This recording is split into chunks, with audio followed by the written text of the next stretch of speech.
जय माता दी मित्रों, आपका मैं बहुत बहुत स्वागत करती हूँ अपने चैनल मेरी प्यारी कालिका माँ में।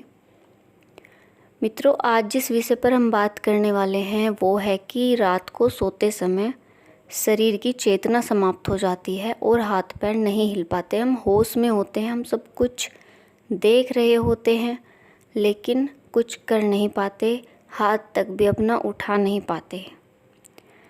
तो इसी विषय पर आज हम बात करने वाले हैं मित्रों कि सोते समय आपको स्वयं के ऊपर इतना बोझ महसूस होता है, लगता है कि सीने पर कोई बैठा है और आप कुछ कहना चाहते हैं परंतु आपकी आवाज़ नहीं निकलती। हाथ पैर उठाना चाहते हैं लेकिन हाथ नहीं उठते। बहुत बोझ आपके ऊपर डाल दिया जाता है और आंखों से देखते हुए भी आप कुछ नहीं कर पाते। मित्रों, इसकी अलग अलग धारणाएं हैं। देखिए, साइंस कहती है कि ये स्लीप पैरालिसिस है और एक तरह का पैरालिसिस अटैक आपको आता है जिसमें आपकी बॉडी मूव नहीं कर पाती। लेकिन यदि इसे आध्यात्मिक दृष्टि से देखा जाए तो इसका अलग ही मतलब निकलता है। व्यक्ति से अंधविश्वास भी कहते हैं कि प्रत्येक व्यक्ति का अपना अलग दृष्टिकोण होता है, लेकिन सही मायने में अंधविश्वास वो होता है जो स्वयं को नुकसान पहुंचाता हो या अन्य दूसरे व्यक्ति को नुकसान पहुंचाता हो। लेकिन जो कार्य ईश्वर को साक्षी मान कर किए जाते हैं और प्रत्येक कार्य में ईश्वर को सर्वप्रथम रखा जाता है तो ईश्वर इतनी बुद्धि प्रदान करते हैं कि वो सही ही होता है। गलत वहाँ होता है जहाँ ईश्वर नहीं होते और ईश्वर के रहते हुए गलत की कोई संभावना नहीं रहती। कोई कार्य आप यदि ईश्वर को साक्षी मानकर करते हैं, चाहे वो व्यवसाय का हो या अन्य कोई कार्य हो, तो वो सत्कर्म का ही होगा, वो हमेशा आपको लाभ ही देगा।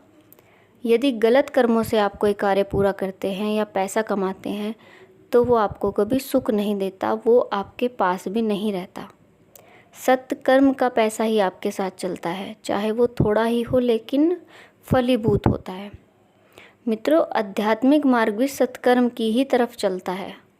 सोते समय आप बोल नहीं पाते, शरीर बिल्कुल सुन्न पड़ जाता है, हाथ पैर नहीं हिलते, तो इसके क्या कारण हैं? इसका कारण ये है कि कोई नकारात्मक ऊर्जा आपके पास है और उसका पूरा प्रभाव आपके ऊपर है और वो आप पर बैठी है। ये आपके साथ स्वयं के घर में भी हो सकता है या ये किसी दूसरे के घर पर भी हो सकता है। आप कहीं गए हुए हों तो तब भी ये होता है, वहाँ पर कोई नकारात्मक ऊर्जा होती है और वो आप पर बैठ जाती है। आप बोल नहीं पाते, आप हाथ पैर नहीं चला पाते, लेकिन आप सब कुछ देख सकते हैं लेकिन कुछ कर नहीं सकते। ये परिस्थिति थोड़ी देर के लिए ही होती है। ऐसी परिस्थिति तब भी होती है जब कोई आप घर बनवाते हैं लेकिन उसका आपको ज्ञान नहीं होता कि वो भूमि कैसी थी, उसके नीचे क्या क्या हो सकता है। उसके नीचे कोई मानव कंकाल भी हो सकता है या कोई तंत्र करके कोई वस्तु भी हो सकती है जो आपके जीवन पर प्रभाव डालती है, या पता नहीं किस परिस्थिति में किसी को वहाँ पर दफनाया गया होगा, तो वो आप नहीं जानते। ऐसी परिस्थिति में ये समस्या आती है। जिनके यहाँ कोई खजाना भी गड़ा हुआ होता है तब भी ये समस्याएं आती हैं, क्योंकि उस धन की सुरक्षा में कोई ना कोई नकारात्मक ऊर्जा लगी हुई होती है, तब ये समस्या आती है। तो मित्रों, ऐसी परिस्थिति में आप पर नकारात्मक ऊर्जाओं का प्रभाव है, ऐसा आपको समझ जाना चाहिए। और ऐसी समस्याओं से आप घिरे हुए होते हैं कि आपका जैसे शरीर भी अलग प्रकार का हो जाता है, कभी कभी तो आपके हाथ पैर भी ऐंठने लगते हैं।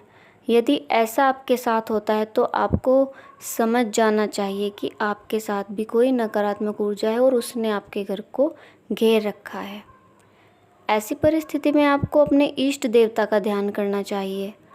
आपके इष्ट देवता नहीं है तो जिन पर आपका विश्वास है, जिन भगवान में आपकी आस्था है, उनका ध्यान करना चाहिए और आप देखेंगे कि धीरे धीरे आप इन परिस्थितियों से बाहर आने लगे और एक सामान्य आपका जीवन हो जाता है। यदि फिर भी इनका प्रभाव कम नहीं होता तो आपको शाम के समय घर में धुनी अवश्य करनी चाहिए। और ये धुनी आप बाज़ार से तैयार भी ले सकते हैं और आप स्वयं भी तैयार कर सकते हैं। और शाम के समय आपको धुनी अवश्य करनी चाहिए जो आपके घर की नकारात्मक ऊर्जाओं के प्रभाव को समाप्त करती है और आपके ऊपर किसी भी प्रकार का प्रभाव नहीं पड़ने देती। यदि वो आपका घर छोड़कर नहीं जाना चाहते लेकिन वे आप पर कोई प्रभाव भी नहीं डाल पाते, ऐसी परिस्थिति फिर बन जाती है। वे निष्प्रभाव हो जाते हैं क्योंकि इनका कार्य तो है ही दूसरों को नुकसान पहुंचाना, हानि पहुंचाना। और मित्रों, आपको अपने इष्ट देव के मंत्र का जाप भी करना चाहिए, उनके कवच का पाठ करना चाहिए, उनके स्तोत्र का पाठ न करना चाहिए। और क्योंकि यदि समय पर आपने इस परिस्थिति के लिए कुछ ना किया तो ये आपका जीवन नरक बना देगी, आपको बीमार बना देगी और कोई भी मांगलिक कार्य आपके घर में नहीं होने देगी।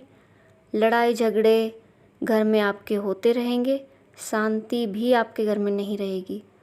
दिन प्रतिदिन एक नई समस्या आपको प्राप्त होगी। आपका मस्तिष्क ऐसा हो जाएगा कि एक समय के बाद आपको ऐसे विचार आएंगे कि मैं आत्महत्या कर लूं और अपना जीवन समाप्त कर लूं। तो फिर ये सब नकारात्मक विचार आने प्रारंभ हो जाते हैं। तो इसका उपाय ये है मित्रों कि आपको अपने घर में पूजा पाठ बढ़ानी होगी, मंत्र जाप को बढ़ाना होगा, जिससे कि सकारात्मक ऊर्जाओं का वास हो और देवता के सामने ये सब चीज़ें नहीं टिकती, ये शक्तियाँ निष्प्रभाव हो जाती हैं और आपको हानि नहीं पहुंचा सकती। देखिए, प्रचंड देवता की पूजा करने से भी नकारात्मक ऊर्जाएं नहीं टिकती हैं घर में। जैसे कि माता काली, यदि आप माता काली का दिया जलाते हैं तो उसका इतना प्रभाव होता है कि कोई भी नकारात्मक ऊर्जा नहीं टिक पाती। इसका फ़ायदा ये भी है कि यदि किसी ने आपके ऊपर तंत्र किया हो, चौकी भेजी हो, तो माता काली उसे बाहर से बाहर भेज देती हैं, आप तक नहीं उसको आने देती। कोई भी चीज़ या तंत्र आप पर आक्रमण नहीं कर सकता। तो इसलिए आपको माँ काली का दिया भी लगाना चाहिए इस परेशानी से बचने के लिए। तो इस प्रकार आप इन समस्याओं से बच सकते हैं। तो मित्रों, आपको ये जानकारी कैसी लगी? आशा करती हूँ आपको ये जानकारी अच्छी लगी होगी। अगर आप मेरे चैनल पर नए हैं तो प्लीज़ मेरे चैनल को सब्सक्राइब करें और मेरी वीडियो को लाइक करें। मिलती हूँ आपको एक नए विषय के साथ अपनी अगली वीडियो में। तब तक के लिए जय माता दी, हर हर महादेव।